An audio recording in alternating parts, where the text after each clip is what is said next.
Recording. Good evening, everyone. Tonight and in my next gig, I can't remember exactly when that's going to be, but tonight and next time I'm going to be talking about mindfulness, and tonight we're going to talk about establishing mindfulness. So the idea is that we're trying to get some idea of what mindfulness is through the activity surrounding it and the kind of language that the Buddha uses when he talks about it. So when he talks about generating mindfulness, the term that he uses can be translated in English as establishing, and then we're going to look at how he talks about the absence of mindfulness. So how we lose mindfulness. So two sides to that coin, and then we're going to have a look at the importance of continuity for the practice of mindfulness. Okay, so let's start with how we generate mindfulness. We'll start with meditation practice. Now, in the suttas are an oral tradition, so they're very formulaic and they're very dense. So you get a lot of meaning packed into very few words, which means that there's always the job of unpacking the suttas, the discourses. And this is commentary, and they're very compact because they were memorized and chanted. They're not texts to be read, they're chants to be sung in choir. So we have to get these formulas and unpack them. Now, when the Buddha talks about a formal meditation practice, how one begins meditation practice, there's one sentence which appears again and again to describe this, and it's roughly translated: the meditator sits down, crosses her legs, straightens her back, and establishes her mindfulness directly.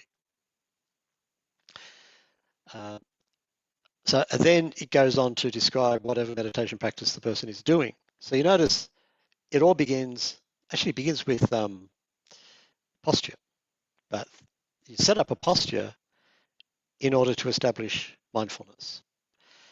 So the original Pali word that's translated here as establishes mindfulness is the verb upattahati, from the root sta, which in Pali becomes ta, but the Sanskrit root sta, stand, station, stable, stability, establish, and so on. So you have this root sta, and then you have the prefix upa, which denotes nearness or intimacy. Now, this use of the root sta implies a firm grounding or stationing of the mind. So awareness is firmly grounded on something quite definite. And that grounding is very intimate, which is the upa aspect. And this is emphasized when the meditator is described as establishing her mindfulness directly. Now, this takes the word parimokkham, which gets translated here as directly, and often you don't see it translated like that, so it's a bit controversial. But basically, this word is mukha, mouth or face or entrance, and the prefix pari, which can mean around, but it can also mean completely. So pari mukha, around the entrance or around the face. And in two important meditation discourses, Satipatthana Sutta and Anapanasati Sutta, this expression comes just before instructions on using breathing as the object of mindfulness. So you have that sentence, and then you launch into a description of breathing meditation.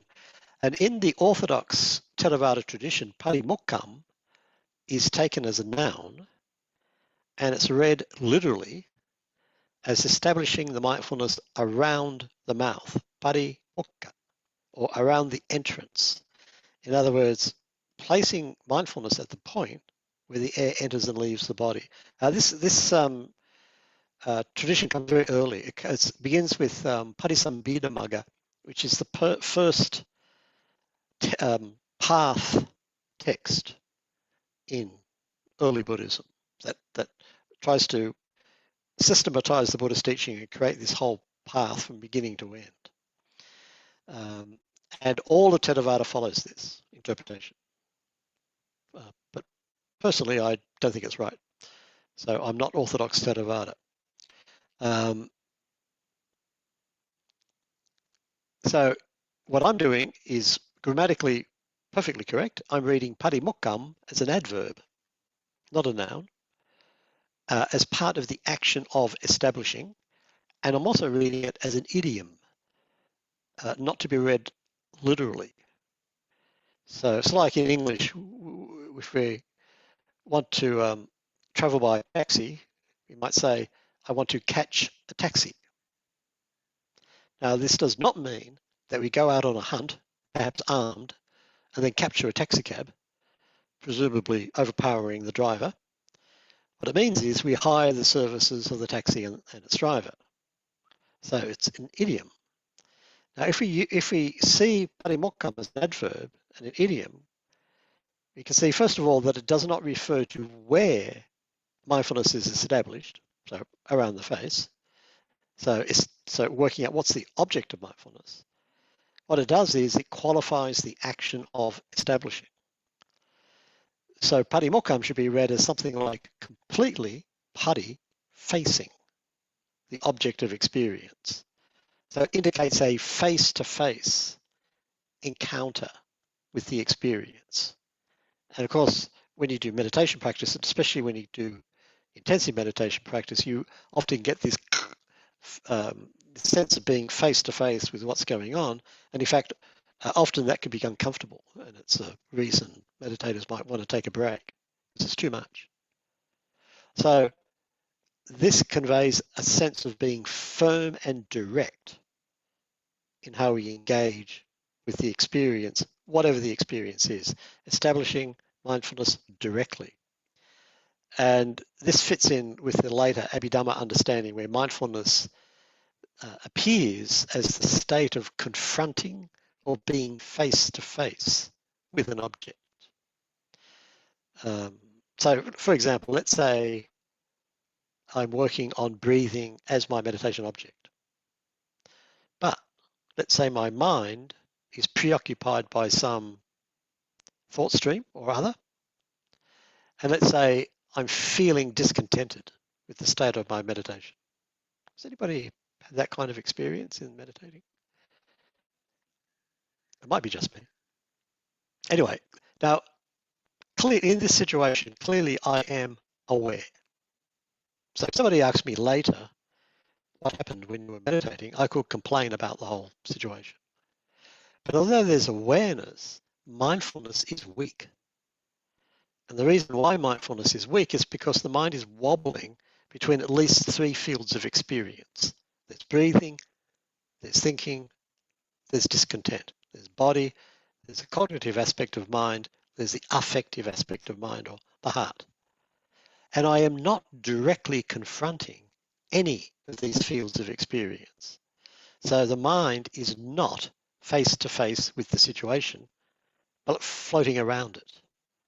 So the mind is not established. Does that make sense? Any questions or comments? Patrick? Okay. Yeah. Is that why there is that unclear feeling, that unclearness? Yeah. In the I would practice? say so. Yeah. Yeah. Yeah. Thank I you. think so. And that lack of clarity is a sign that mindfulness is weak. And one of the signs that mindfulness is getting stronger is that the experience becomes clearer. So I just came from teaching a 9-day retreat in Blue Mountains, and it was people had the classic, it was cold and wet and windy and this big garden. It was quite very good because I came from a Brisbane heatwave, so it was very, very good. But people were reporting, the sky is bluer than ever, the grass is greener than ever, the birds are birdier than ever. Everything is fresh and new. And this is characteristic of mindfulness.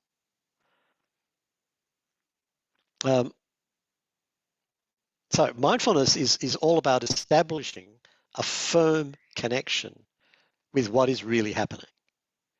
So in this situation, for example, I might realize that what's governing this situation is my attitude of discontent and resistance.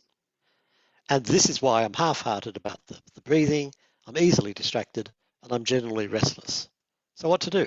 I turn toward my discontent, I face it fully, and I put awareness, bang, right on it. Or I might renew my determination to place awareness on the breathing and just go for it.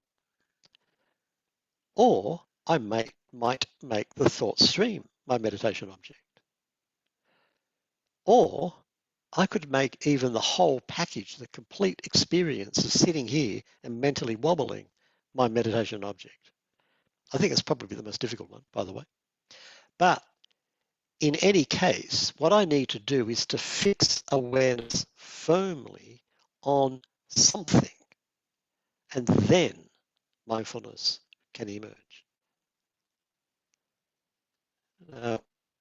One way that the Buddha talks about all of this, he uses the image of the strong post or pillar. So let's look at Dantabhumi Sutta. This is Majjhima 125. Now here the Buddha is explaining how people can be tamed from their normal everyday wildness to living with a heart which is unified, cooled, and at peace. And he uses the extended metaphor of taming a wild elephant. And of course, elephants were extremely important in the Buddha's time in terms of the economy.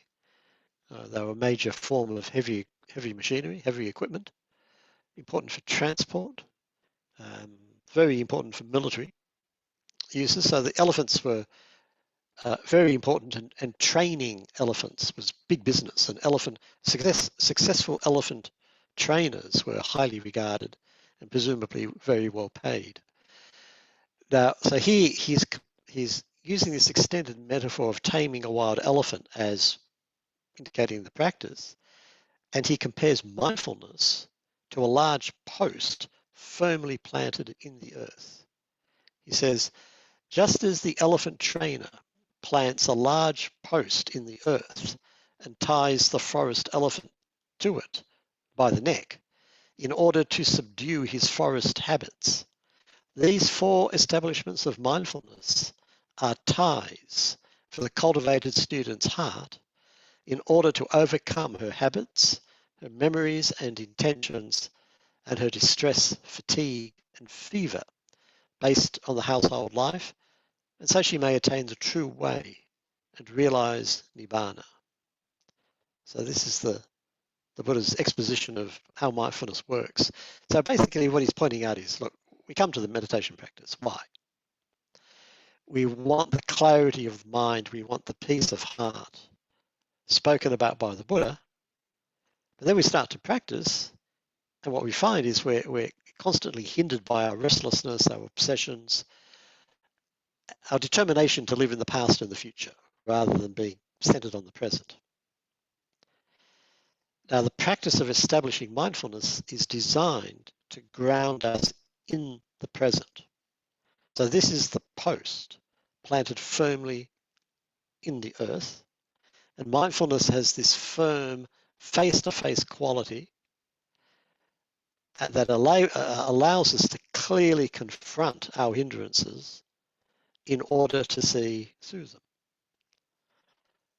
So it's training us to live in such a way that we are always directly facing our experience, regardless of what it is or what we want it to be. So this is the habit that we're developing. So the Buddha says the cultivated students, and the cultivated student here, this is the Arya Savaka. This is basically the mature practitioner. The cultivated student's memories and intentions, quote unquote, are overcome by mindfulness. So the memories represent the habitual fevers and concerns of our ordinary everyday lives. They keep dragging us away from engaging with the present and drag us into our habitual dreams and fantasies. And then you get intentions based on the household life. And this refers to the ordinary movements of the heart, restlessly seeking satisfaction based on the stimulus of the senses. And mindfulness counters this restlessness through the firmness of its stability, which is found in that maintaining this continuous relationship with the meditation object. So that pillar or post, for example, the most obvious place that we find it is setting up a posture. When we practice, I plant myself here, and now I'm going to face whatever comes, and I'm not going to run away. Now I could run away physically. Okay, cut, enough. But I could also run away mentally and emotionally. I'll just think about this bloody. But mindfulness is the opposite of running away. It's confront, face to face, bang. Is that making sense? Any question? How do you, sorry about this, sorry, my name is Lax. How do you, because you're always, your whole life you have been conditioned to think in certain way and react in certain ways for situations, for whatever. And you spend 50 years, 60 years of your life. And does it work for such people, mindfulness, that can still, people can change, or it's very difficult for a person? Because I'm 60 years old. I have been living a life in certain ways, you know. Yeah, I'm sorry to say. It's both difficult and change is possible. But certainly the older we are when we get started, the more stuff we have to work through. So it's always best to start as soon as possible, which in practical terms means let's start now. Yeah. Now, I could decide, look, you know, I'm over 60. Basically, that's it. It's too late. Forget about it. Maybe next lifetime. So what am I doing? I'm postponing the whole thing. But what's important is my relationship with now. Right now, I'm confronting what's going on. Yeah. So the training in the mindfulness is keep coming back to the present. Like, what's happening now? What's happening now? What's happening now? Usually when you take up meditation training, you're given a meditation object. So they say, okay, you've got to spend the next 30 minutes, you know, face to face with meditation object X. But from a mindfulness point of view, it doesn't have to be this. It can be any meditation object. It can be any experience. So you do have more flexibility than people sometimes realize when they actually take this up. So you might, you know, some people find, for example, well, often people are told you've got to make the breath your meditation object. And some people find that very difficult. And therefore they decide, well, I can't practice mindfulness because I don't have a very good relationship with my breathing. But the point is it can be anything. So for example, the posture itself can be a good meditation object. It doesn't matter what the object is. What matters is I'm going to confront what's happening now. So when my habits take over, think, what is it that's happening now? It's the thinking. It's the habit. So what do? I confront it. This is it. This is what is going on. This is what it feels like. Boom. And I'm mindful. So gradually I learn to turn the Titanic around. It can be done. So let's look at how mindfulness works within the realm of the six senses or the six sense fields. And this is, we're going to look at the simile of the six animals. And these refer to the six sense fields of seeing, hearing, smelling, tasting, touching, and minding. And the Buddha says, suppose a man caught 6 animals, each with their own domains and feeding grounds, and tied each with a strong rope. We know immediately this man is not very nice. Anyway, he caught a snake, a crocodile, a bird, a dog, a jackal, and a monkey, tied each with a strong rope, tied the ropes together, and then released them. Those 6 animals, with their different domains and feeding grounds, would each pull in the direction of its own domain and feeding ground. When these 6 animals became worn out and exhausted, they would be dominated by the strongest among them, submitting to it and coming under its control. So this is the image. So it all centers on the 6 senses. So the senses include mind. For the Buddha, the mind is a sense because a sense is a sensitivity. It's a sensitivity to a particular kind of data. So for example, the eyes are sensitive to light and color. Ears are sensitive to sound, and so on. And mind is also a sensitivity, sensitive to its own particular stream of data, thoughts, perceptions, and so on, but it also actually takes in the data from the 5 physical sense fields. So in total, 6 senses. And these senses are always hungry. So they're searching for pleasant stimuli, and they're trying to avoid painful stimuli. And this continual searching does not allow for any rest. So what should I do now? What should I think now? What do I want now? So we're living out an endless search for satisfaction that never comes, or if it does come, quickly ends. And this searching and this inner conflict reveals dukkha, what the Buddha calls dukkha. Now you notice that each of the senses are heading off in their own direction. In other words, our impulses are not unified and coherent.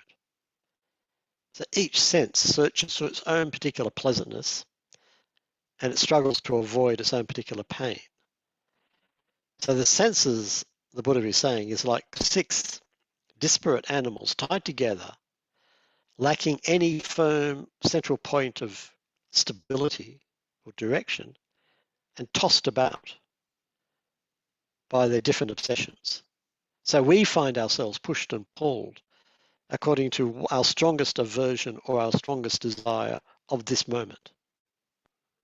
And this is our situation when mindfulness is absent. This is the unmindful person.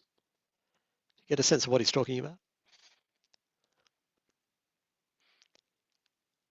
You quickly see it when you start to meditate. Explosion inside. And then the Buddha goes on to explain what happens when mindfulness is present. So here, instead of tying the animals together, the man ties them to a strong post or pillar. And the Buddha says, when these 6 animals become worn out and exhausted, they would sit or lie down right there.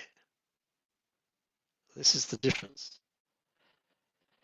So instead of being exhausted and being pulled about by whatever animal is strongest for this particular moment, and then being dragged off in another direction, when that animal is exhausted but the other animal has another go, they're in the same place. And that's where they lie down or sit down. And the Buddha says the strong post or pillar represents mindfulness immersed in body. This is Kayagata Sati. So first of all, mindfulness gives us a central point of stability and balance. So it gives us a place where we are at home and we can face our normal human drives and impulses. And without mindfulness, we don't have stability of the heart.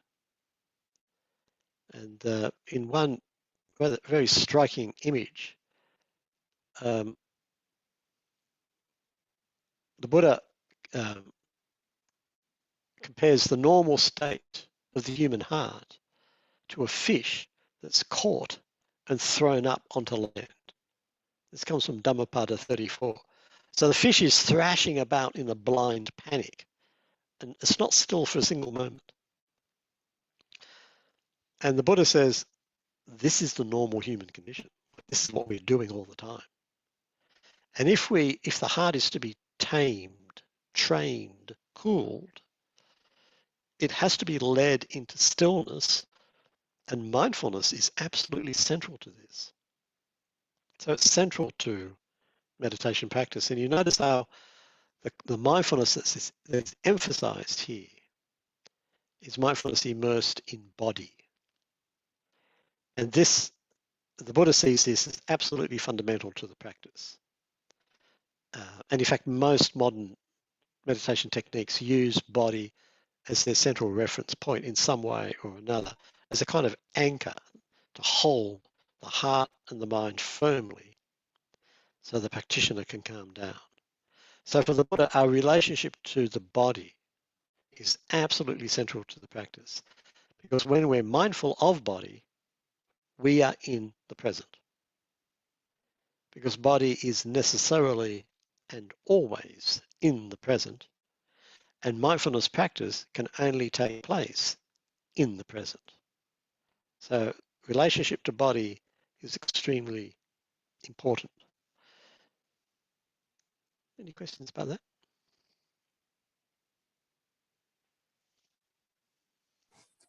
Just more of a comment, Patrick, for anybody who has not experienced you guiding a body-based setting the posture meditation process.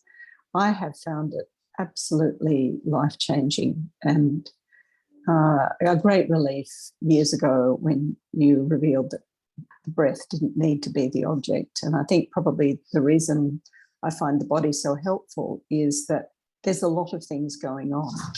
You know, you've actually got you can feel something in the twitch in your elbow and a something in the sacrum and then a something in the foot, and so you can kind of, I kind of track those things, and so it actually it refines my mind. Then over time, as you know, during a retreat, there's less activity, but initially there's lots of activity.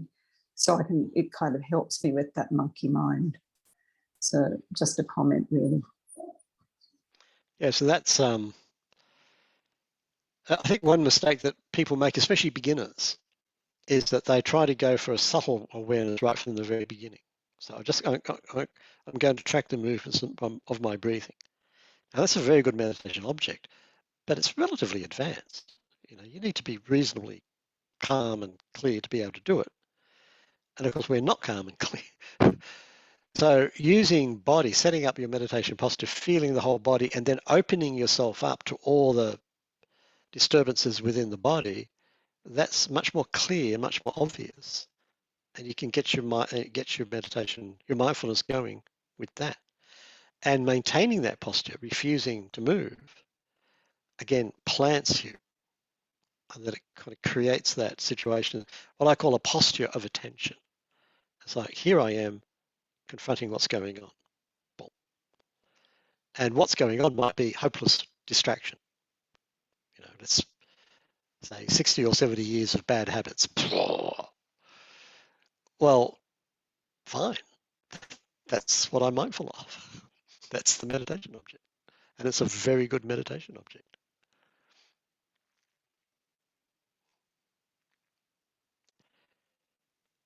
Okay. So this is how the Buddha talks about establishing mindfulness. How does he talk about losing it? And what does this tell us about mindfulness? So let's actually look at the Pali word that gets translated as mindfulness. And this, of course, is sati, S-A-T-I.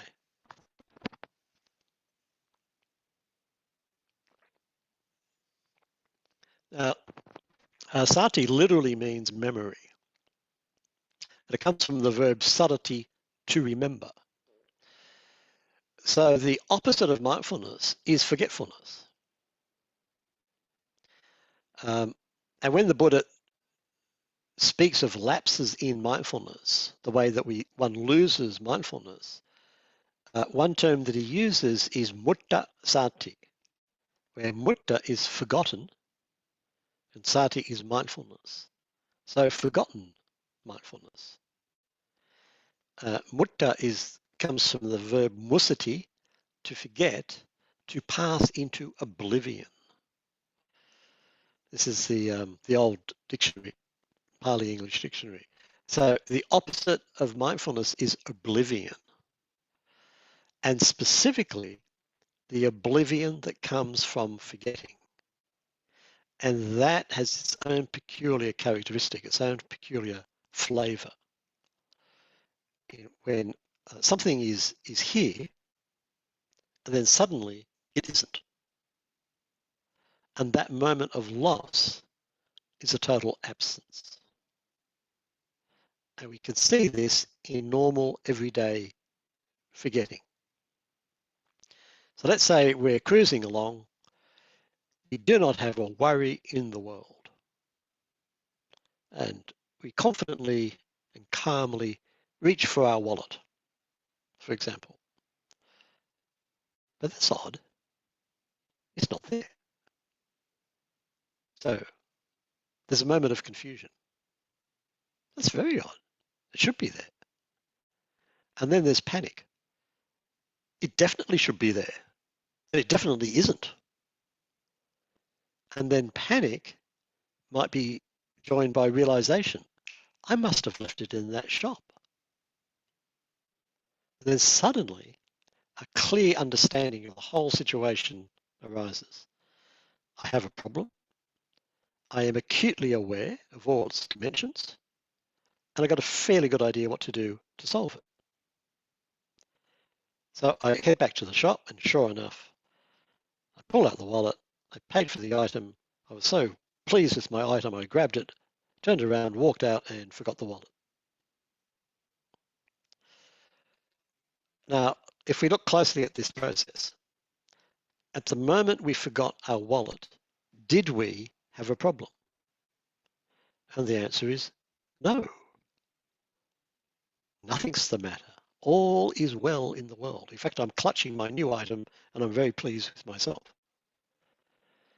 In other words, there's no problem that can be discerned within the total absence, which is mutta sati, forgotten mindfulness. Forgotten mindfulness, or this simply forgetting, is a state of oblivion, of delusion, where there's no problem because there's no awareness of any problem. There's not even the awareness of the possibility of a problem. So we don't know, and we don't know that we don't know. And this state, of course, is the very essence of delusion. So the movement from mindfulness into loss of mindfulness is a movement from memory into forgetting, from clarity into delusion, from wisdom into ignorance. And conversely, the opposite, the movement from forgetting to mindfulness, is a movement from delusion to understanding, when suddenly I know the whole situation. That's right. I put the wallet down to pick up the item, and thinking I was done, I sped off without it. Now, in that moment, everything is clear. And so mindfulness begins with the movement out of oblivion, and it is, in a sense, complete that moment. Because in that very moment, in that very movement, oblivion ceases, understanding arises. For example, have you ever had the experience of sliding into distracted thinking? Has that ever happened? Now, do you notice that when you slide into thinking, you don't know that you've slid into thinking? Have you noticed how you're distracted, you start to think, and you actually don't know that you're thinking? You think you're meditating. And then suddenly, 5 nanoseconds, 5 seconds, 5 minutes, 5 hours later on, It's like, whoops, I'm thinking. Aren't I supposed to be meditating? Has that ever happened? So that amazing capacity to be thinking of something, but not even to know that we're thinking. This is just a miracle of the human mind. Now here we have awareness, but we don't have mindfulness. By the moment when I realize, oh, wait a minute, I'm thinking, I'm not supposed to be thinking, that already is mindfulness. It's not that I come out of distraction and then think, now where did I leave my mindfulness? I've got to pick this up somehow. I think I'll take a break first. It's the very action of realizing, oh, I'm distracted. That is already mindfulness. And the mindfulness is already complete. In other words, that moment for a meditator who's practicing mindfulness is pure gold, because you very clearly get a sense of this is what mindfulness is all about. This is what it feels like. So never take that moment for granted and never waste it by criticizing yourself. Oh, I'm hopeless, I can't do this. I'm thinking again. It's ridiculous. What we should be thinking is, wow, that's fantastic. I've just experienced spontaneous mindfulness. I did everything I could to prevent it, but I failed and the mindfulness arose. This must be because in previous lives I've practiced mindfulness meditation and now I'm expert at it. So that moment of realizing, oh, I'm distracted. Watch that, because that's the movement from delusion into mindfulness. Is that making sense?